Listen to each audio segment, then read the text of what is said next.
Assalamualaikum brother, ketemu lagi di channel Jajah Malam. Gua masih berada di seputaran Banyuwangi, yaitu tepatnya di Glenmore. Sedang mengunjungi salah seorang senior pendaki yang punya banyak sekali kisah pengalaman yang mungkin bisa kita ambil pembelajarannya. Lu pengen tahu kan orangnya siapa? Langsung aja perkenalan dengan Bang Sugi. Apa kabar? Baik. Sehat Bang? Alhamdulillah. Alhamdulillah. Sebelum kita mulai, Bang Sugi bikinin gua kaos keren. Jadi buat lu semua yang bisa merekomendasikan temen lu, adik lu, pacar lu, mantan lu, saudara lu, siapapun yang punya cerita yang keren, yang akhirnya bisa kita angkat di Jajah Malam, gue akan ngasih lu baju keren ini gratis, tis. Yeah. Mau nggak? Kalau lu mau, jangan ragu-ragu, langsung aja ke voice note kita, ceritain kisah gimana, kalau memang ceritanya oke dan bisa kita angkat, lu gue kirimin ini gratis. Atau kalau yang rasa nggak punya cerita tapi pengen juga punya baju kayak gini, lu bisa beli langsung di gua. Harganya tenang aja, terjangkau dari Bang Sugi, oke Bang? Iya. Yeah. Bang Sugi, ini kalau ada yang mau mesen sama Bang Sugi ini caranya gimana Bang Sugi?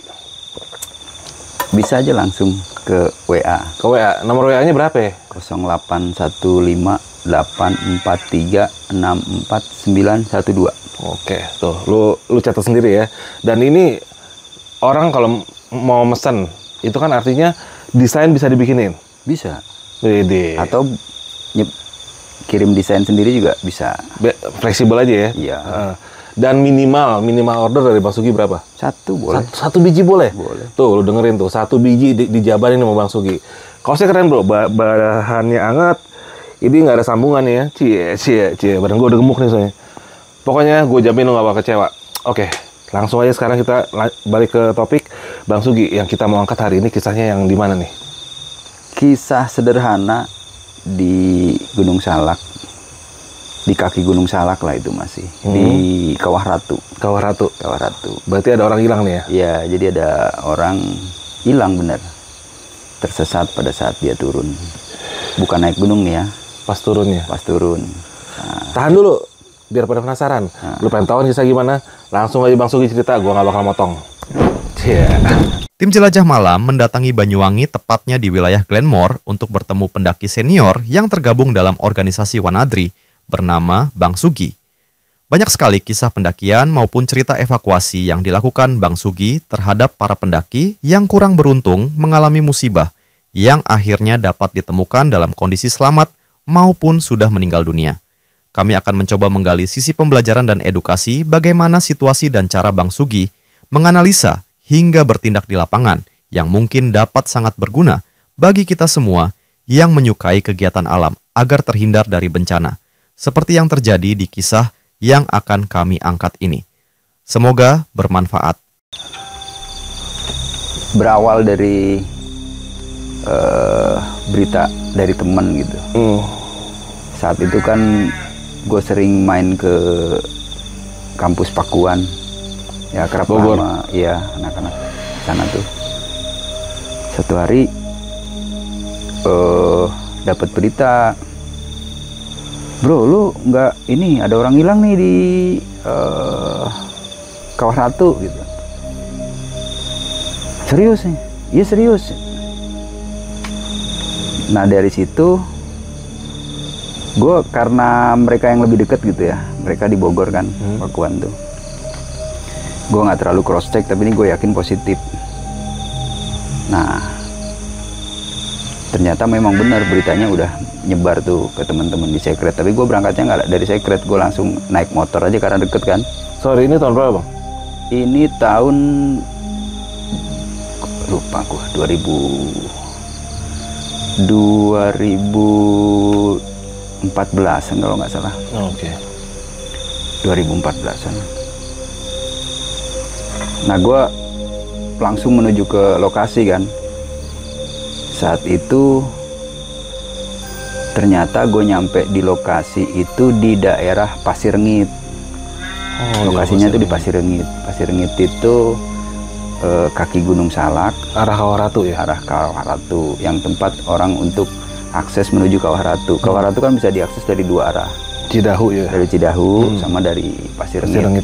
Dari Pasirengit pun saat itu ada dua jalur. Satu yang lewat dari Mang Idi, itu yang sekarang jalurnya ditutup, dipindahin ke arah Gunung Bundar sedikit. Nah, satu lagi dari villa kembar namanya Villa Twin dulu tuh. Sebut villa Twin tuh emang cuma ada 2 villa yang mirip, disebut villa kembar, Villa Twin Villa. Nah, itu ada akses menuju ke Kawah Ratu.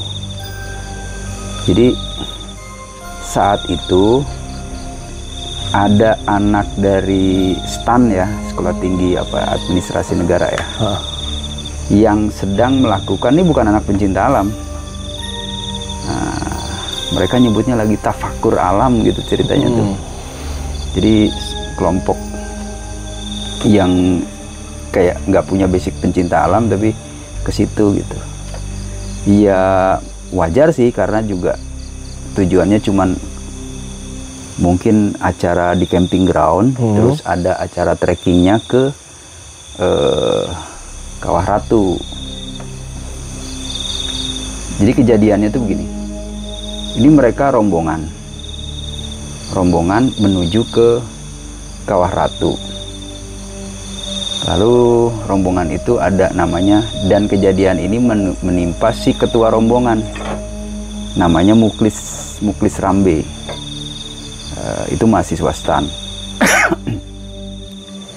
Dan saat gua datang ke situ, itu udah hari ke-5 pencarian. Hari ke-5 dari mulai kejadian itu. Udah 5 hari hilang? Ya 5 hari anggaplah dari mulai kejadian, dan dianggap hilang gitu, dianggap hilang. Sebenarnya kronologisnya tuh sepelenya tuh begini, mereka trekking dengan tidak membawa perlengkapan seperti orang naik gunung, biasa aja lah pakai DP-kan, dan bahkan si Muklis Rambe ini hanya mengenakan sendal jepit. Nah, kejadian ini terjadi saat mereka turun. Si Muklis Rambe ini sebenarnya berada tidak di paling belakang. Jadi sekitar di belakang dia tuh ada beberapa orang lagi lah, nggak lebih dari 10 orang, tapi masih ada beberapa orang lagi di belakang dia. Karena posisi ketua lah, itu nggak harus di depan, nggak harus di belakang. Jadi harusnya kalau itu tersistem ada yang namanya leader dan sweeper kan. Orang yang paling belakang itu yang disebut sweeper. Nah, Muklis ini karena ketua rombongan, dia berada posisi bebas lah dimanapun. Jadi ada satu miss, sebutlah TKP, tempat kejadian perkara, atau kalau di SAR itu disebutnya MPP. Jadi jalannya tuh begini, agak landai, nggak terlalu terjal menurun, landai pada kejadiannya pada saat turun. Nah, ini jalannya tuh belok begini. Tapi ini semacam ada pertigaan, padahal kesananya tuh buntu, cuma yang kesananya itu lebih jelas dibanding yang belokan begini nih. Ini nah, itu akhirnya teranalisa setelah gue melakukan pencarian. Tapi ceritanya mereka masih nggak ngeh, pokoknya hilang pada saat kita turun. Sampai semua rombongan sampai di bawah, Muklis nggak terlihat, nggak nyampe, ditunggu sampai sore nggak ketemu, nggak turun. Berarti mereka menganggap positif bahwa si Muklis ini hilang lah ya, salah jalan gitu. Kondisi hilangnya dia bawa logistik nggak? Nah, pada saat turun tuh dia nggak bawa logistik. Nah, jadi kondisinya itu dia pakai sendal jepit, nggak bawa perbekalan, dan ya lenggang aja gitu. Lenggang. Jadi sebagai gambaran, kalau orang-orang yang di Jakarta, rata-rata Bogor tahulah kalau kita main-main ke Kawah Ratu tuh kondisinya seperti apa. Ya mungkin terlalu ringan gitu, hiking. Iya, cuma 3 jaman lah, tipis-tipis gitu kan.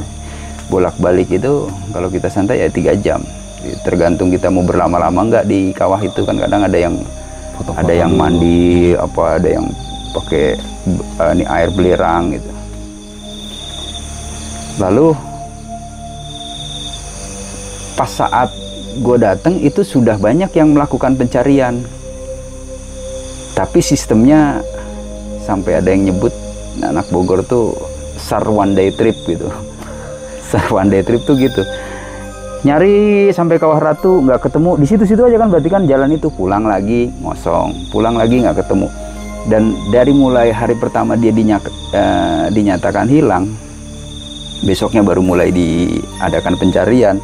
Sampai gua datang itu nggak ada yang bikin base di atas tuh, yang sistem pencariannya lanjut lagi besok enggak, tapi masih bolak-balik aja, tektok gitu. Dari mana aja tuh yang udah ada? Semua rata-rata dari Bogor dan Jakarta, dari stand sebagian juga. Anak-anak Pakuan juga yang ngabarin gue tuh juga udah 1 hari ikut nyari. Dan yang nyari juga pada DP-kan aja. Nggak ada yang apa, ya serius layaknya orang ngesar gitu. Ya logikanya aja, kalau orang ngesar kan harus orang hilang kan, kalau dijadi di sekitaran jalan setapak kanan kiri ya mana ketemu kan. Dia bisa pulang lagi, nggak nyasar. Kalau logika bener tuh yang namanya tersasar ya pasti ke hutan, ke dia yang nggak bisa keluar lagi, tempat yang sulit gitu. Dan nggak pernah ada yang menganalisa banget. Oke, begitu gua datang ke situ, rame dong nih, udah pada mulai rame nih berdatangan. Termasuk junior gue juga ada situ. Nah, udah rame, baru kita bikin SAR yang serius, pencarian yang serius. Serius itu udah kita bikin sistemnya, kita bikin struktur operasi SAR. Tapi saat itu kita tidak ada SC itu SAR koordinatornya belum terbentuk. Udahlah, SC nanti aja deh sambil berjalan. SC itu kan orang yang bertanggung jawab, yang dipercaya untuk menjadi SAR koordinator. Itu orang yang biasanya mempunyai wewenang di situ gitu. Misalnya aparat setempat, ya kalau di Taman Nasional kepala balai lah, siapapun gitu. Tujuannya apa? Supaya mempermudah untuk mencari fasilitas dan akses. Udah kita bentuk aja dulu SMC-nya siapa, lalu SMC-nya ada junior gue nih, namanya Otek panggilannya, Ari Afandi. Udah bang, Tek lu bisa kan? Wih jangan gua bang, udahlah sekali-kali berani, cuman SMC doang kan gitu. Padahal SMC kan harusnya juga dijabat sama orang yang lebih. Tapi ya gua anggap dia mampu karena junior gue lah, dia udah pernah ikut sekolah SAR juga. Ya udah bang, nggak apa-apa. Barulah ditunjuk gue sebagai OSC, On Skin Commander. Ya selesai bikin strukturnya, logistiknya siapa ya, ada anak-anak Pakuan, ada teman dari stand sendiri. Udah proses cepat aja. Nah, jadi udah selesai dibentuk satu struktur organisasi SAR sederhana. SRU juga udah ada. Barulah mulai itu. Kalau kronologi secara singkat kan udah langsung di briefing nih oleh ada beberapa orang yang ngerti kejadiannya.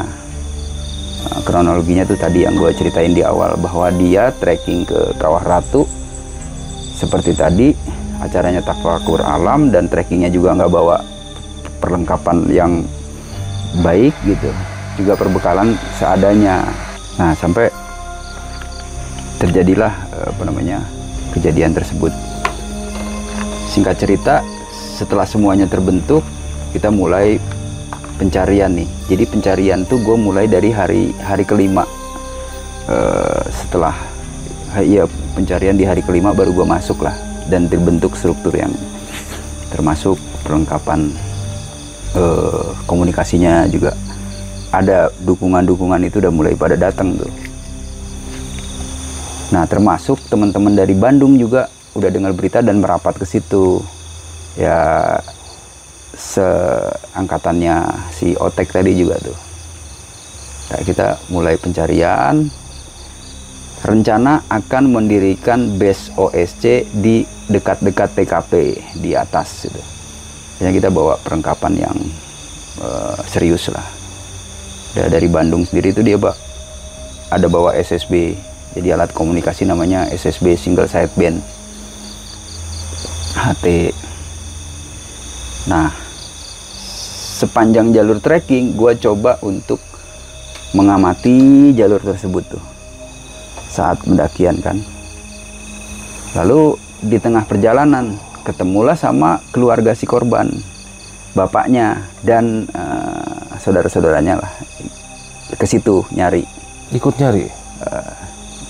Lebih tepatnya sih care dengan anaknya dari Medan itu bapaknya. Jadi si Muklis ini orang Medan, Sumatera Utara, yang kuliah di Stan. Bapaknya ketemu gue di situ, lagi ngobrolin tentang ya, si Muklis itu. Gue sapa lah, gue tegur, Pak, dari mana? Dia nanya, ini Pak, kami teman-teman yang mau ikut mencari Muklis. Bapak siapa? Dan dari mana? Gue gitu. Saya orang tuanya Muklis. Ngomonglah dia, ini apa mungkin anak aku masih hidup ini kan di hutan yang selebat begini gitu. Ya gue pikir ya gue nyautin juga sih, kasih hitung-hitung, kasih motivasi lah. Ya insya Allah Pak, masih lah. Apa tidak ada binatang buas nih, harimau? Apa tidak ada harimau di sini? Nggak ada sih Pak. Masa tidak ada hutan selebat ini? Nggak ada Pak, aman lah. Kalau untuk binatang buas juga nggak asal nggak asal menerkam manusia gitu. Macan tutul banyak gitu. Ya gue nggak sampai segitunya, orang lagi takut ya. Ngobrol-ngobrol. Oh Pak, kami lanjut ke atas ya Pak. Oke ya. Ya dikeluarin tuh si tas yang ada di dia. Ini nih buat kalian bawa ke atas, naik. Udah Pak, kami udah bawa bekal. Udah, kita mau turun ini. Itu ya. Saya berdoa supaya anak saya cepat ketemu. Ya Pak, insya Allah. Dan lagian juga kan ini kegiatan apa sih gue saat itu ngomongnya, gue ibadah lah, gue bilang gitu. Dan dia bilang bapaknya, si Muklis ini rajin dia sholatnya juga. Nah apalagi itu Pak, gue gitu. Apalagi itu Pak, insya Allah lah kami bisa menemukan gitu kan. Tapi itu bener-bener gue udah berpikir ya hari kelima tipis kemungkinan. Dan gue nggak berani ngomong. Ya walahu alam, lanjut aja terus. Oke Pak, pamitan, kita naiklah tuh trekking. Ketemulah jalur yang tadi tuh, jalan yang gue ceritain di awal. Dia turun yang harusnya belok kanan, ini lempeng nih, ketemu jalan itu. Di situ gue curiga tuh, ini kayaknya kesini nih anak nih. Tapi udahlah, ini gue tandain dulu deh, gue inget-inget gitu ya. Dan gue juga sempet gue berhenti tuh sama teman-teman, sama rombongan yang baru mau ke atas nih kan semua. Ada beberapa orang gue ajak analisa, mungkin nggak dia kesini nih? Mungkin aja Bang, ini kan kalau dari atas begini Bang. Tepat sepemikiran gitu ya. Oke, ya lanjut lagi nih, lanjut trekking lagi lah ke atas. Terus sampailah di lokasi yang mau dimaksud itu, di tempat deket-deket mau ke, sebelum ke Waratu kan itu ada luas-luas gitu ya, kayak padang rumput gitu. Nah, kita sepakat tuh untuk mendirikan pos OSC di situ. Ketemulah dengan satu rombongan yang sudah di atas tuh. Rombongan itu dari Budi Luhur. Dulu gua tahu itu anak Makupala tuh, anak-anak Makupala, dan dia ngenalin diri. Ya kita langsung salaman. Dari mana nih? Dia ngenalin dari Ipala. Oh si siapa? Pokoknya Arab gitu, gue lupa namanya tuh. Satu Wido, namanya Wido. Satunya Arab. Oh kenalan. Dari mana? Dari Ini terus dia duluan yang memperkenalkan ini, kita udah sedang melakukan pencarian nih, kita jadi OSC-nya di sini. Nah kan kaget kan? Loh, udah anak-anak nih pada kan, bang tenang, kita tanya dulu. Iya, kita udah sepakat bentuk OSC. Ya dalam hati gue sih, lu OSC itu gimana sih? OSC itu kan harus ada SMC. Mau memperkenalkan dan memproklamirkan kalau dia OSC tuh ya udah ngawur gitu. Oke lah, sekarang ini deh gue gabung nih, kita gabung nih semua nih. Ayo sini. Terus gimana kalau menurut lu pada nih sebagai OSC di sini? Ini kita menganalisa dan pencarian diarahkan ke arah sana gitu. Kok ini makin ngaco dalam hati kan? Dan ada anak-anak Bogor juga, anak Pakuan yang bareng gua naik. Kai, itu mau udah ngaco itu. Tenang, kalem. Kita harus dengerin dulu karena dia yang lebih dulu di sini. Lu mau ikutin dia? Iya, kita ikutin aja. Nah, setelah kita bikin ini kan, bikin flysheet untuk naruh barang-barang, untuk bikin base OSC nantinya, baru kita briefing tuh. Oke, gimana nih? Apa yang mesti kita lakuin nih untuk pencarian selanjutnya? Gini, kita mau bikin tipe 3 ke arah sana, jadi ke arah atas sebaliknya gitu. Ayo, siap. Ya udah bang, siap aja. Nah, baris lah tuh. Baris.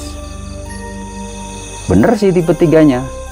Dan gue coba membenarkan aja jarak-jaraknya biar diatur gitu. Sweeping tuh ke sana.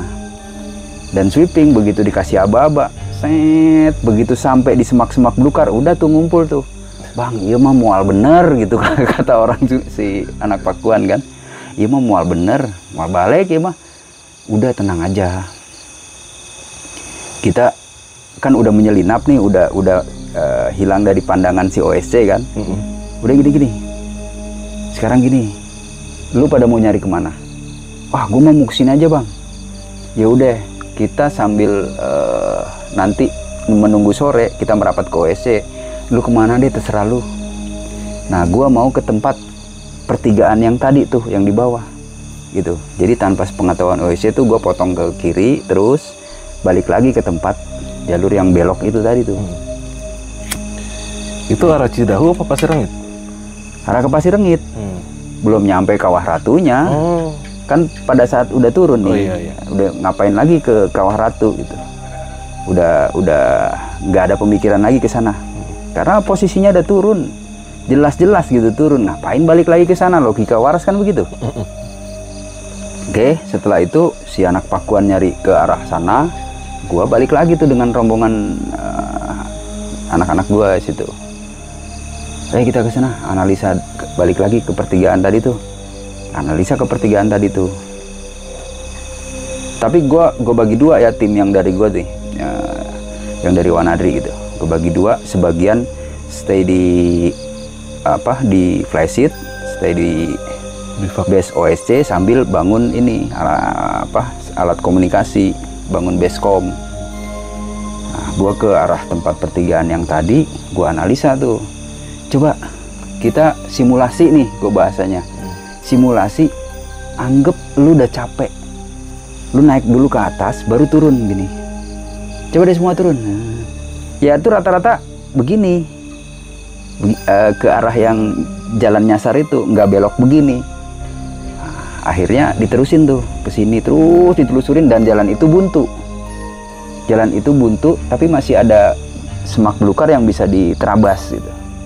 Dan buntunya tuh jarak dari pertigaan itu ke jalannya terus ke bawah yang akhirnya buntu itu sekitar 200 meter lah, dan agak nurun gitu karena nih akhirnya bakal ke kali. Nah, nyampe di situ gimana bang? Masih kita lanjutin? Udah lanjutin aja, terabas deh, terabas tapi jangan pakai alat ya, jangan pakai golok gitu. Golok kita nggak gunain gitu bang. Gini, gue kasih tahu. Anggap lu yang nyasar. Anggap kita ini semua pada nyasar, nyari jalan terus ke bawah. Kita nggak balik lagi ke sana. Gusak gusruk. Terus semuanya tembus tuh ke kali. Namanya Kali Cikuluwung, Sungai Cikuluwung. Tembus kan, ada yang tembus di sini, sana sini, pada akhirnya ke situ semua. Nah, ada satu orang yang nemuin sendal jepit. Sendal jepit ditaruh, ditangsangin gitu. Kan seharusnya itu secara analisa logis aja itu sendal dia gitu. Sendal dia. Bisa nandain. Iya. Gimana bang? Ini kan udah sore. Kita tadi trekking juga udah siang, sekarang udah sore nih. Udah waktunya kita balik ke base OSC. Terus kita lanjut lagi dulu besok. Analisa apa yang lu temuin lu bawa aja. Ya udah. Tarik mundur kan, balik lagi ke base OSC, naik ke atas.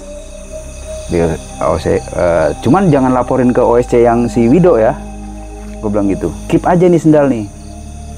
Kita lapor ke SMC ke bawah, ke Otek, bahwa ditemukan sendal jepit ini dikonfirmasi ke bawah. Oh bukan sendal dia warnanya bukan itu, gitu kan. Poinnya tuh begitu. Tapi ya secara logika aja orang boleh lupa lah apa yang dia pakai. Tapi poinnya dia pakai sendal jepit, gitu. Nah setelah malam itu briefing, setelah kita ngumpul sampai malam dan malam itu briefing, besok itu OSC nggak punya agenda lagi. OSC Wido nih, ya udah terserah kalian mau nyari kemana, gitu kan. Kok begini OSC. Akhirnya baru tuh kita jelasin bahwa sebenarnya kami dari bawah udah ngebentuk struktur organisasi SAR. Di bawah udah ada SMC, udah ada ini, udah. Nah gua ditunjuk jadi OSC-nya. Oh kalau gitu ya udah, lu lanjut aja. Ya udah kalau lanjut. Nah akhirnya gua briefing bahwa besok kita akan menuju ke sungai aja langsung. Nggak, base OSC dibongkar ya, gua bilang dalam pas briefing itu. Tapi udah nggak dengan si Wido lagi briefingnya, dengan tim gua aja tuh. Nah sepakat, udah besok paginya setelah kita sarapan terus bongkar-bongkar alat komunikasi dan sebagainya, packing semua bareng tuh masuk ke sungai. Jadi total saat itu yang masuk ke sungai itu ada 8 orang, termasuk gue. Yang dari Bandung itu berlima satu tim, tambah gue tambah 2 orang lagi, jadi ber-8. Dan semua tuh anak Wanadri semua yang di sungai semua tuh. Kita begitu nyampe di sungai, gimana bang? Lu cek aja dulu ke atas, susurin, ntar kita bareng-bareng baru ke bawah. Jadi itu kan hari ke-5, hari ke-6 gue mulai pencarian, itu hari ke-7 kan. Hari ke-7. Cek tuh ke atas, ini ransel taruh dulu semuanya. Cek ke atas, telusurin sungai semua, cek kanan kiri. Mentok lah ketemu air terjun di atas tuh. Sebenarnya aliran air di Cikuluwung ini nggak deres-deres banget. Ya begitu aja, sungainya gede tapi nggak deres. Batu-batu aja gede tuh. Air terjun bang. Balik lagi kan. Tapi ya mustahil lah, namanya orang turun nggak mungkin ke atas. Gue sepakat tuh. Kayaknya nggak mungkin bang kalau dia ke atas. Orang tersesat yang pasti akan menyusuri sungai. Itu analisanya logis semua tuh. Iya juga ya. Oke lah. Jadi udah penelusurannya tuh menelusuri sungainya tuh ber-8, pelan berhenti makan siang gitu kan. Makan siang tuh udah pasti lama tuh, hahaha dulu dan sebagainya.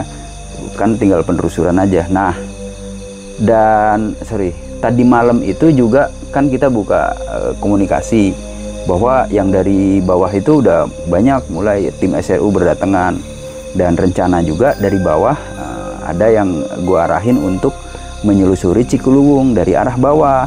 Jadi gua dari area atas, ini nanti sama-sama ada yang dari bawah gitu. Titik ketemu enggak? Iya, ada sebagian yang datang ke pos OSC rencananya begitu lewat jalur trekking. Ya, setelah itu lanjutlah kita habis makan siang tuh ke bawah. Yang dari bawah pun udah mulai bergerak penelusuran sungai. Dan gue nggak terlalu mantau yang nyusurin sungai dari bawah kan. Poinnya gue tahu ada yang menyelusuri dari bawah lewat menyelusuri sungai lewat bawah. Nanti kalaupun akan hasilnya akan ketemu, pada akhirnya akan gitu tuh.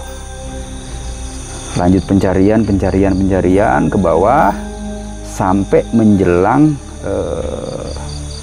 sore nih, jam 4 lah kira-kira. Jam 4 itu gue perintahin ke yang paling depan. Gue inget yang namanya yang paling depan tuh Pesoy. Gue bilang, Soy, lu duluan, nanti lu lihat kanan kiri ya. Kalau ada tempat yang asik lah buat ngecamp, kita berhenti di situ. Karena waktu tuh standar gue tuh dari antara jam 4 sampai jam 5 tuh dimanapun berada cari tempat untuk ngecamp. Nggak lanjut lah, pasti keburu gelap, belum prepare. Belum dapet tempat ngecamp, jadi kita jalan tuh nggak berbarengan banget, tapi ada yang duluan. Terus kira-kira jaraknya adalah 5 meter, 8 meter gitu, jauh-jauhan. Pokoknya pelan tapi jaraknya jauh-jauhan, nggak begini tuh. Karena jikjak aja. Yang penting lu konsen daerah pinggiran sebelah kiri ya. Kita konsen di pinggiran sebelah kanan, yang tengah tetap ada. Jadi siapa duluan gitu aja tuh. Karena kepantau lah sepanjang aliran sungai itu. Begitu udah habis gue perintahin itu, nggak lama orang yang paling belakang, Anton yang paling belakang tuh, teriak lah tuh, paling belakang banget. Woi berhenti. Bang, ini ngapain si Anton pakai, orang udah sore. Udahlah jalan, jangan teriak-teriak. Berhenti woi. Pada lihat ke Anton semua kan. Gue lihat Anton kan orang terakhir, kok ngapain dia ada berdua di situ? Sama siapa lagi tuh satu orang? Berhenti semua. Ini nih. Anton cuma gitu, Bang. Ini nih. Merapatlah semua. Ini Muklis. Wah, ketemu, merapat semua tuh situ. Set. Baru deh tuh. Ini anak itu, jadi dia kakinya tuh udah hancur. Udah kan udah bolong-bolong kutu air lah gitu di telapak ininya nih. Di telapak kakinya. Udah pucat banget itu kaki tuh, dan udah gini berangkang jalannya. Makanya yang pas dia nggak bisa teriak si Muklis ini. Udah habis suaranya. Jadi kebetulan banget udah yang pas orang terakhir si Anton ketemu.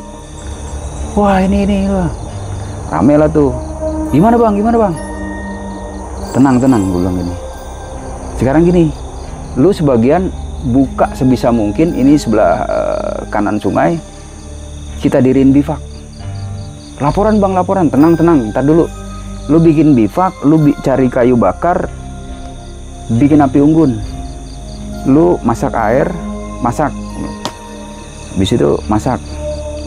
Kita nggak turun bang, udah bikin aja itu.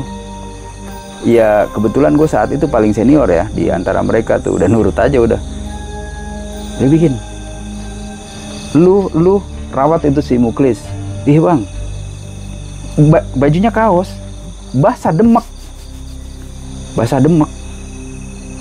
Cewek yang punya baju kering, ini bang, ganti lo baju kering. Nih, pakai sarung nih. Nggak mungkin, bukan nggak mungkin. Nggak ada yang punya stok celana mau dikasih pinjam gitu. Gue ada sarung nih bang, lo pakai sarung aja tuh. Buka tuh celana tuh. Terus apa? Celana dalam buka bang. Udah terserah dia lah, nggak usah. Jadi setelah itu api unggun udah mulai hidup ya, udah mulai nyala. Sini lu. Panggang ini lu, tangan lu. Di api unggun dikit. Nah, begitu yang masak air nih udah matang, udah jadi teh. Kasih air dingin dikit lah. Suruh dia minum. Kasih minum dikit-dikit. Ya maksudnya bukan pelit ya, untuk ya nggak kaget lah dia. Ya, dikit-dikit aja, dikit-dikit. Udah mulai enak, udah. Baru tuh mulai sedikit-dikit udah bisa ngomong, udah mulai gampang ngomong, bisa ngomong. Baru dibikinin makanan, dikasih biskuit, disuruh celepin di ini, lu makan dikit-dikit. Baru dibikinin mie instan kan, makan lu, makan. Udah kita rawat baik tuh, bikinin bivak, bikinin gelarin matras ya. Tapi tetap masih di pinggir api unggun, suruh ngangetin badan sampai bener-bener udah bisa ngomong jelas tuh. Udah tuh sampai sekitar jam 9 atau jam 10 malam. Tapi saat itu gue sempet laporan, gue buka radio dong, bisa nyambung nih sama SMC sama Otek. Karena udah ketemu sore dan malam, jadi malam di situ, bermalam di situ, nggak langsung gue bawa turun, nggak minta evakuasi. Karena kan posisinya susah nih, mau ke atas lagi juga susah, jauh. Satu-satunya jalan kan biar ditembus aja ke, ini kan jalur trekking gitu ya, dia turun ke kali, terus nyampe kali, terus susurin gini. Kalau balik lagi ke sini jauh, balik ke bawah juga jauh. Mau nggak mau potong ke jalur trekking gitu. Bypass langsung. Iya. Nah, begitu radio udah bisa on, gue kontak lah tuh SMC, nyambung. Gue nggak ngomong ini survivor udah ditemukan. Udah gue langsung pakai bahasa isyarat aja. Tek, dengerin. Iya bang. Semua pasukan yang lagi nyelusurin Sungai Cikuluwung tarik mundur besok pagi. Kalau bisa malam ini juga tarik mundur. Dan semua teman-teman yang rencana besok trekking, lu stop dulu, gitu kan? Berita bang, lain-lain, gue matiin langsung tek gitu. Maksud gue kode, gitu, bahwa dia udah paham sama gue, udah ditemuin. Gitu. Udah tuh, gue matiin radio. Karena apa? Karena kalau gue beritain dia ditemukan hari ini, sore ini udah ditemukan, itu kredit malam itu. Heboh. Pers lah apa? Iya, ya bukan pers. Gerasak gerusuk lu mau ngapain gitu. Toh ini orang sudah ditemukan dan sudah bisa dirawat dan kondisinya udah sehat, udah nggak kritis gitu. Udah bisa lah kita tanganin, kita handle. Udah sampai dikasih makan, sehat lah. Malam itu udah sampai bisa ketawa-tawa si muklisnya ini. Iya. Karena diajak bercanda gitu kan, ngobrol-ngobrol bercanda. Muklis, gue dari tadi nggak nanya lu nih. Gue cuman punya 2 pertanyaan. Apaan? 1, lu selama ini dari mulai lu nyasar ke sini, apa yang lu makan? Gue bilang gitu. Gue tanya gitu. Ya itu aja. Dia nggak manggil gua bang, nggak manggil apa, pokoknya ngomong ya itu aja, pucuk-pucuk pohon itu yang empuk, yang masih mudah dipotek, itu yang saya makan. Masuk akal. Kalau minum gua nggak nanya kan, di sungai. Yang kedua, lu tidur di mana selama beberapa malam ini? Ya pindah-pindah. Dijelasin, itu kan di pinggiran kali. Ada semacam ilalang gitu kan, semak yang melengkung begitu. Nah itu saya tidur di situ tuh, nyelip. Ya kebayangkan ilalang begitu tuh. Ya itu yang saya pakai tidur. Dan besok pindah lagi, besok malamnya. Udah, pertanyaan gue selesai. Ditanggap lah tuh, bla bla bla sama teman-teman. Tapi gue tetap masih satu lagi dah pertanyaan, gue bilang. Gimana ceritanya lu bisa nyasar sampai sini? Ceritain tuh, ya jadi kan kami turun tuh rombongan, lalu ya namanya capek, itu kami saya lurus, saya juga sadar bahwa saya itu nyasar, tapi mau balik lagi naik kan males, ya mungkin ini jalan bakal bisa tembus ke bawah gitu kan. Akhirnya nyasar, masuklah ke sungai, dia bilang, masuklah saya ke sungai. Lalu saya terus telusurin ke bawah. Dia udah sempet jauh dari tempat gua ngecamp nih, dia udah sempet turun lagi ke bawah. Ternyata di bawah itu ada air terjun. Nah, di bawah itu ada air terjun. Dia cerita, nah begitu saya ketemu air terjun, saya bingung, masa saya loncat? Kan saya juga masih mau hidup, dia bilang gitu. Normal juga nih anak nih. Nah, saya coba untuk cari jalan keluar lagi, saya telusurin lagi ke atas si sungai itu. Maksud dia mau cari jalan keluar yang tadi dia lolos di mana. Nggak ketemu, kata dia, sampai ketemu air terjun lagi di atas. Air terjun yang tadi kita cek tuh, yang ke atas, yang kita nggak mungkin lah dia ke atas gitu. Nah itu dia ketemu itu air terjun itu. Jadi sebenarnya dia itu terjebak di dua air terjun. Ke bawah ada air terjun, normal juga tuh anak otaknya masih mau telusurin ke atas berharap ada jalan keluar tempat yang dia lolos dia nyasar itu, dan rimbun kan ketutup. Bayangin semak belukar cuman masuk satu badan misalnya, kan ketutup lagi tuh.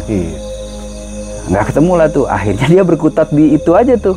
Bolak-balik. Iya, ya udah Kak, saya pindah tidur aja, pindah ini ya, di sana di sini, jadi nggak di satu tempat, diem aja di situ. Ya masuk akal, dia pasti teriak-teriak sampai suaranya habis, minta tolong. Dan gini logikanya, siapa yang bisa dengerin bertempur suara dengan suara air sungai itu? Sampai suaranya habis pun orang nggak kedenger. Jadi sampai itu, udahlah sampai malam tuh. Ada mungkin sampai jam 12 tuh, anak itu ditanggap nggak sini. Udah tidur. Tidurlah kita. Nah pagi pun begitu ada yang satu persatu mulai pada bangun itu kan, bikin lagi perapian, cek dulu si Muklis, oh masih aman. Dah nggak dibangunin, mesti sampai dia bangun sendiri aja. Setelah dia bangun, ya bikinin lagi sarapan, samalah bareng-bareng makan. Baru gue buka HT tuh, tep, udah ramai tuh di HT. OIC, ada monitor OIC gitu. Ya gini, posisi survivor, berita survivor sudah ditemukan, gue bilang gitu. Kondisi botol isi, wah alhamdulillah, dan sudah diamankan. Sekarang dari gua ngarang lagi tuh koordinatnya. Dari koordinat sekian, coba tolong cari jalan buat temen-temen menuju ke arah koordinat ini. Maksud gue minta bantuan dari sana, terabas, gue juga nerabas gitu. Ya setelah oh ya bang, siap. Baru di briefing tuh di bawah, kan kedenger udah mulai rusak rame, ya kerodit lah. Dan dari situ tuh radio nggak gue matiin tuh, terus aja gue pantau. Kurasak kerusuk udah mulai kedengeran kan. Terus lanjut. Jadi dari pihak gua nih ada yang buka jalur, dari sana juga ada sautan tembus, dan udah bawa tuh si Muklis terus jalan. Dia udah bisa jalan, dia udah mulai normal jalannya. Begitu lihat ada orang rame-rame, plek lagi dia, jatuh lagi. Maksud gue nih orang manja atau sengaja apa action gitu, gue nggak paham lagi. Akhirnya dibikin tandu, gotong aja, gotong lah, cepet. Ini tuh kita arah rame-rame. Nah sampai di jalan udah agak gede tuh, udah parkir tuh mobil Land Rover di buntutnya udah di belakang tuh. Udah madep ke sana gitu, udah arah balik, jadi dia tinggal masukin udah dimasukin plek, landinya mogok. Goblok udah. Wah, mobil rescue apa nih? Pokoknya ada sejak itu ya, karena suasananya ketemu ya kan, seneng gitu. Humor aja yang ada. Mobil rescue mogok, malu-maluin aja mobil temen gua juga sih. Lama lah tuh, kucak. Akhirnya sampai itu anak dipindahin. Udah, gotong lagi ke depan, sampai mobil yang depan. Udah, selesai dia dibawa sama ambulans, ketemu keluarganya, langsung dibawa ke rumah sakit terdekat lah. Nah itu nggak lama tuh, akhirnya rapat lah tuh di base SMC itu. Logistik segala macam udah segudang itu. Ada kamar kecil yang dipakai, kamar nggak gitu besar yang dijadiin gudang. Gokil. Logistik segini banyak ya, tahu sendiri lah, stan ya, senior-seniornya juga. Termasuk belum anak-anak Stapala tuh udah pada ngumpul. Udah mau ikut ngesar. Nah, bikinlah rapat evaluasi, berita acara dan sebagainya, dah ditemukan dalam kondisi hidup. Nah, kita nggak kasih tahu nih, karena radio juga nggak nyambung kan nama yang si OSC Wido ini. Oh, si Wido ini. Wido masih di atas. Masih nyari. Masih. Udah kita rapat udah sampai selesai evaluasi, logistik segudang juga udah dibagi-bagi tuh. Sampai gua dapet tuh gudang garam filter 1 slop. Kan teman gua tuh senior sih, anak Pakuan, aku apa-apa. Rokok lu apaan? Apaan aja bang, emang ada rokok? Banyak, lu mau rokok apaan? Dilemparin gue 1 slop tuh gudang garam filter. Tuh buat lu. Wih gokil bang. Apalagi lu mau nih, banyak nih. Udah membubarkan, baru mau bubar, baru turun lah tuh si Wido dan kawan-kawan.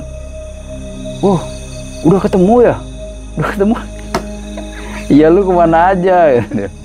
Udah aman. Nah, udah disitulah kita membubarkan diri tuh. Jadi gue pikir apa ya, bapaknya feelingnya hebat juga ya. Aku yakin anak aku ini masih hidup, tapi apa tidak ada binatang buas itu tuh yang masih gue ingat aja kata-kata itu tuh. Ya gue tadi cerita di awal tuh yang gue motivasi buat bapaknya. Tapi beneran hidupnya ajaib kan. Iya. Maksud gue ajaibnya tuh gue udah ya negatif thinking aja. 5 hari kemungkinan soalnya hidupnya kecil gitu. Karena dia tidak bawa perlengkapan yang standar. Hipo lah, di udara dingin kayak gini, nggak bawa makanan pula. Mati lah, gue dalam hati gue gitu. Pasti ketemu mati nih. Hidup tuh ajaib. Dan udah berapa hari kan? Iya. Hebatnya dia itu makan pucuk daun itu nggak kebetulan yang beracun lagi. Iya. Dan jadi akhirnya di situ kan gue berpikirnya gini. Oh iya, selama dia nalarnya masih bagus, satu, terus dia isi itu perut karena lapar ya, apa aja disikat lah. Kalau terus minum. Jadi gue pernah dapet teori itu, kalau tanpa makanan bisa hidup 1 minggu ke depan. Tapi kalau tanpa air 3 hari dia udah tidak ada kemungkinan hidup. Tapi ini kan air berlimpah, makanan dapet. Jadi walaupun kondisinya badannya di kedinginan, terus dia berlindung di balik rumput, tapi karena kondisi asupannya terjaga, hasil yang dibakar lah. Ya, kalori dapat lagi. Ya itu sih seumur-umur gue nge-rescue, dapat ketemu orangnya hidup dan bisa terselamatkan, itu satu kebanggaan luar biasa gitu. Tapi dia tuh nggak ada cerita-cerita aneh tuh Gunung Salak sih. Enggak ada. Ya padahal kan Kawah Ratu mungkin daerah mistis gitu ya. Iya. Dia nggak ada cerita-cerita apapun. Dan kabar terakhir anaknya tugas di Sabang, di Bea Cukai. Oh gitu? Oh iya, stan sih. Iya. Ya itu dia bro. Ya yang namanya udah kayak gitu kita bener-bener harus ini ya, apa namanya? Ya apapun itu jangan manja ya, harus isi perut ya kan?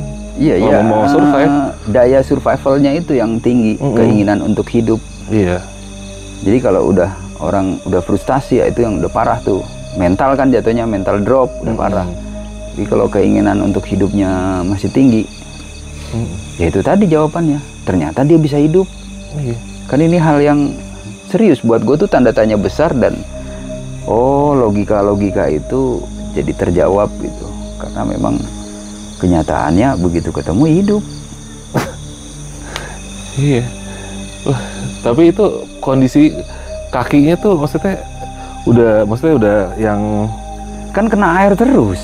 Iya. Terus tidak ada buat berlindung dia, apalagi kalau nggak kan di kondisi yang becek, iya. Mana gerimis gitu kan.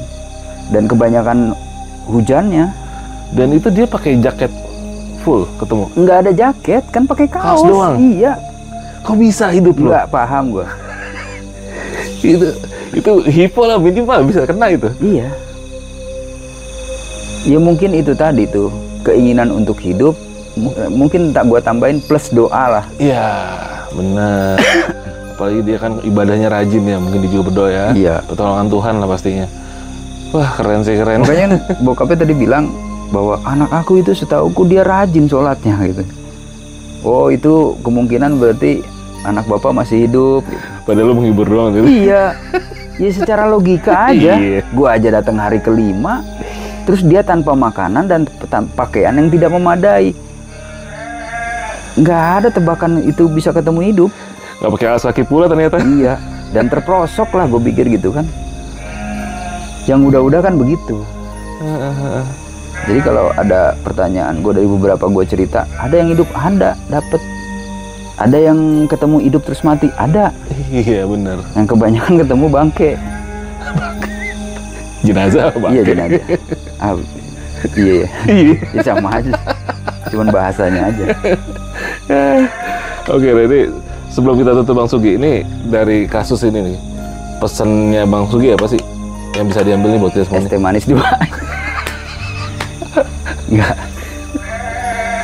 Ya balik lagi sama seperti cerita-cerita terakhir penutup. Segala sesuatu jangan dianggap sepele lah. Segala sesuatu itu maksudnya berkegiatan di alam terbuka yang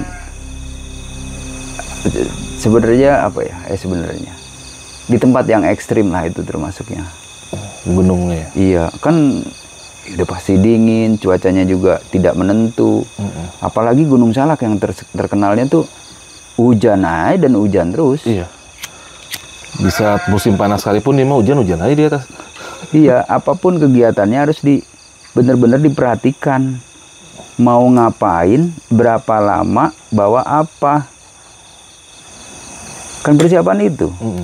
Mau ngapain, tempat tujuannya seperti apa, berapa lama, apa yang harus dibawa. Itu kan prepare, dasarnya kan itu. Oke. Iya sih benar. Tapi masa kan dia ketua rombongan ya.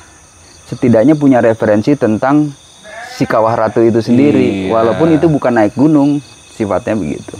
Minimal literasi dari bacaan atau apa ya kan? Iya. Ya walaupun saat itu kan belum familiar Android dan medsos belum rame. Mungkin belum ada lah saat itu. Gue aja masih ada handphone itu yang masih poliponik. Poliponik, iya itu masih poliponik.